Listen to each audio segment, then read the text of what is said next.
Hey everybody, this is Sam from College Dropouts, and welcome to a Diablo build guide. In this guide, we're going to be going over a few things, such as the role of Diablo, the abilities he has, some recommended talents you should pick, and some tactics to put it all together. Diablo is what is known as a melee warrior, which in Heroes of the Storm translates to being a tank. In this game, tanks are responsible for three main things: peel, engage, and soaking damage. Peel is when you stop the enemy team from damaging one of your allies. Engage is when you initiate a team fight and ensure that the optimal enemy is targeted. And finally, the tank is responsible for soaking damage, whether that be from the enemy team or from a boss, etc. Now let's get into some of Diablo's abilities. Diablo's Q is called Shadow Charge, charging at an enemy, knocking them back, and stunning them. If they happen to collide with the terrain, it stuns them for a longer duration. Diablo's W is called Fire Stomp, and it unleashes fire waves in all directions that does damage in an area. Diablo's E is called Overpower, and it grabs the target and slams them behind Diablo, dealing damage and stunning them for 0.25 seconds. Diablo's first heroic is called Apocalypse, which creates a rune beneath all enemy heroes that explodes, stunning them for 2 seconds. Diablo's second heroic is called Lightning Breath, in which Diablo becomes unstoppable while channeling lightning that deals damage over 4 seconds and can be redirected. Diablo's passive trait is called Black Soulstone, in which he gains 1 soul for every enemy minion he kills, and 10 souls for every enemy hero he kills. The souls increase Diablo's max health by 0.15% of his total health per soul. If you have 100 souls, you resurrect in 5 seconds after death back at the Nexus.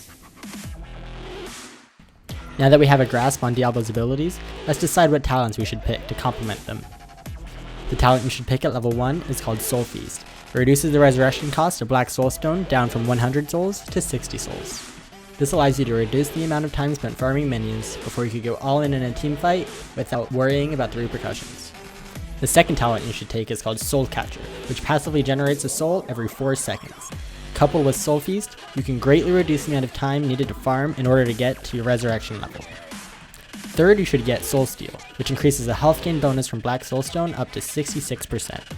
This allows you to soak more damage and perform more peel before ultimately dying.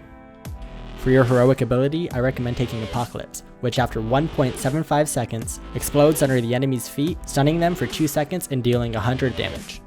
This heroic is very useful in team fights in which enemies are all clumped together, allowing for useful CC which your allies can then use to either engage or escape. This next talent is the first and only talent that I recommend taking that revolves around damage, and that talent is Firestorm. What Firestorm does is make the Fire Stomp waves that activate from your W return back to you, dealing 125% damage on their return. In the mid to late game, this allows you to help your team gather mercenary camps, and allows you to farm souls in a much more expedited manner. Level 16 is where the talent you pick can change based off the enemies you are facing.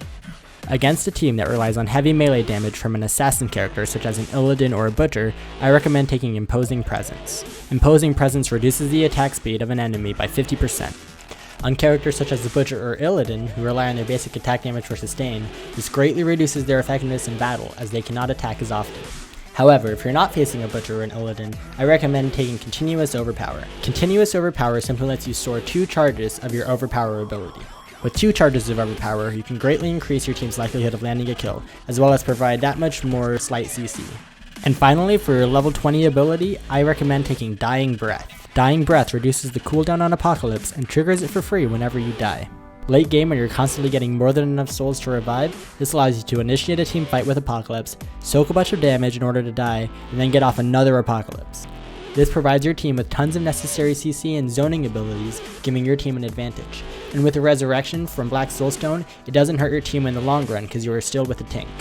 Although there are many different ways to build Diablo, I personally had the most success with this build as it pairs nicely with what Diablo does best, which is peel and soak damage. And finally, let's go over some tactics and strategies for playing Diablo.